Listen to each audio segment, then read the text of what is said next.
Hello, everyone. Welcome to the second episode of the Hex Files, the podcast where I read weird old books and then I come back and I tell you the findings. I'm your host, Tony, and today we are diving into the weird world of King Paimon.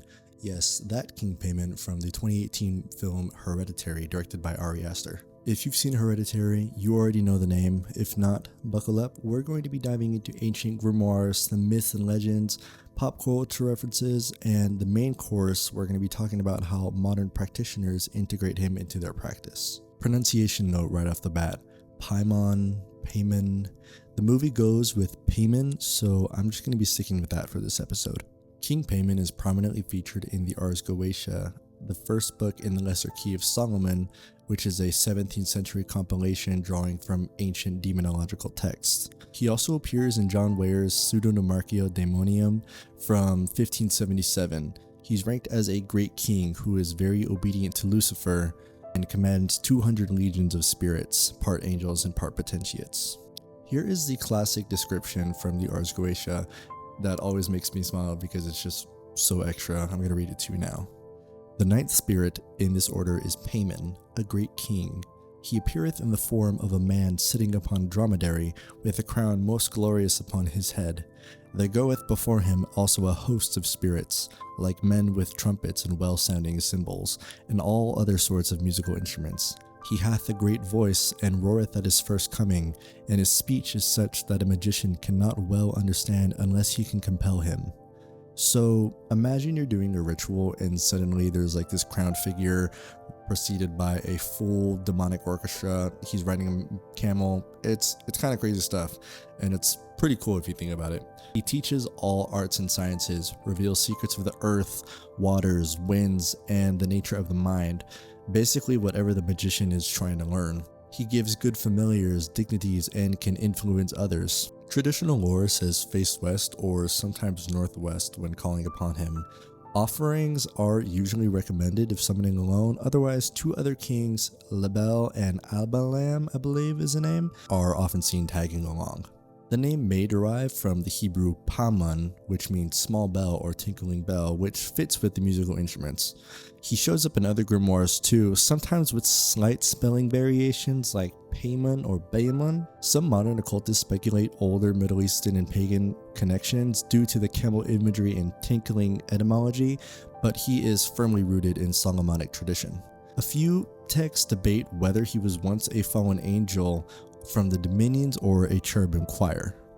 Traditional summoning was very commanding: protective circles, divine names, the sigil worn as a layman, incense, and firm authority. It wasn't exactly a chill thing to do. So what are some myths, legends, and pop culture references involving Paimon?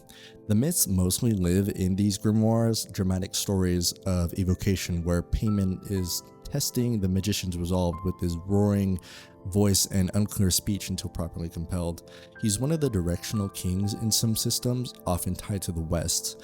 The theatrical entrance, the knowledge dropping, the potential for both help and intensity, it all paints him as a powerful regal teacher who doesn't suffer fools. In modern pop culture, 2018's Hereditary made him a household name, in horror households anyway. The film draws on the lore but adapts it. A cult trying to manifest him in a male host, sigils everywhere, and that unforgettable finale. He's also appeared in animation like Kill of a Boss, games, analog horror. Now for the part a lot of you probably came for: how people work with Paimon now in 2026. Huge disclaimer up front, this is just educational. I'm not your spirit guide or a teacher. I'm just a podcast host and I'm just talking about something that interests me. This is all up to you to take how you will. It can be profound and intense, and you should want to prioritize your mental health, learn strong protections in banishing first, and do deep research considering whether this aligns with your personal spiritual path. If in doubt, just start with books and observation instead of jumping straight into a ritual. In contemporary demonology, left-hand path, and chaos magic circles, the style has evolved from old-school command and bind to respectful, reciprocal relationships. Paimon is often approached as a sovereign spirit, mentor, or ally, a wise king who values sincerity, creativity, and perseverance. So what are some practical steps to help you get started? You want to research deeply. You could read the Ars Goetia. Modern annotated versions are a little friendlier for beginner practitioners. Demonology resources. I really enjoy S. Connolly's series on demonology. You can probably find them on Amazon. She has a ton of books to help you get started. You want to understand his domains: arts, sciences, philosophy, rhetoric, eloquence, leadership, influence, cunning. Hidden knowledge, sometimes matters of travel or striking good deals. Learn about his sigil. His sigil, that distinctive circular design with the elegant swirls and lines. I'll put it right here so you can see what I'm talking about. You can draw it, meditate on it, incorporate it into art, or keep a physical version of it on your altar. Some will have a golden version of the sigil, like a golded plate version, but if not, just draw it. You can just draw it and that works just fine. You can charge it with some intent or use it in a digital form for daily practice. Enchanting is a go-to for many. The common N is Linantasa Jadan Paimon, or close variations like Jaden. You can chant it rhythmically, out loud or silently, while focusing on the sigil during meditation, before sleep or dream work, or as a part of devotional practice. I just realized I've not been looking in the camera, so if you're a video user, I'm sorry, I'm looking at myself in the viewfinder right now. People describe it as attuning you to his energy. It's musical, bell-like. You can often accompany it with sensations of desert winds, orchestra, or regal presence. You can start small, a few minutes, and build up from there. You can create a dedicated space like an altar with this sigil, candles. You can incorporate golds, blues, and directional colors, or thoughtful offerings. Favorites can include high cocoa dark chocolate, oud or bakor incense, desert elements like sand, seed, or camel carvings. You can create your own artistic creations like music, writing, drawings, and paintings, honoring his teaching side. You can include Middle Eastern inspired foods as offerings. The key here is sincerity. It's about respect and relationship instead of just transactional. Be sure to refresh offerings and thank him when you're done. Many practitioners often journal. You can do scrying, automatic writing, or creative rituals after invoking. Some report breakthroughs in learning, public speaking, artistic flow, or sudden insights. So what are some ritual basics? You can cleanse your space, set protections, call using the N or adapted invocations in a respectful tone. You want to state clear intentions like guidance in creativity or study. Listen, thank him, and then ground properly.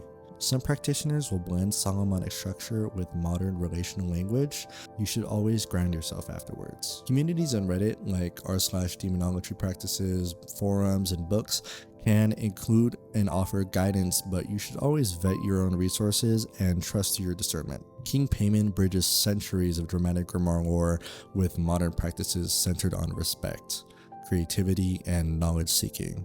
Whether you're drawn to the theatrical history or the horror movie legacy or the idea of a regal mentor spirit, he is a fascinating figure. If this resonates, you can start slow with research, sigil meditation, and ends. If it doesn't, there's no shame. There are plenty of other hobbies like collecting camel figurines or doing anything else without summoning a demon. Thank you for listening to me ramble about demons, camels, and chocolate offerings for however many minutes this is going to be. If you enjoyed this, you can subscribe, you can leave a review, drop your thoughts in the comments. Have you encountered Paimon before? Stay curious, stay safe, and I will see you in the next episode of the Hex Files. Goodbye, everyone.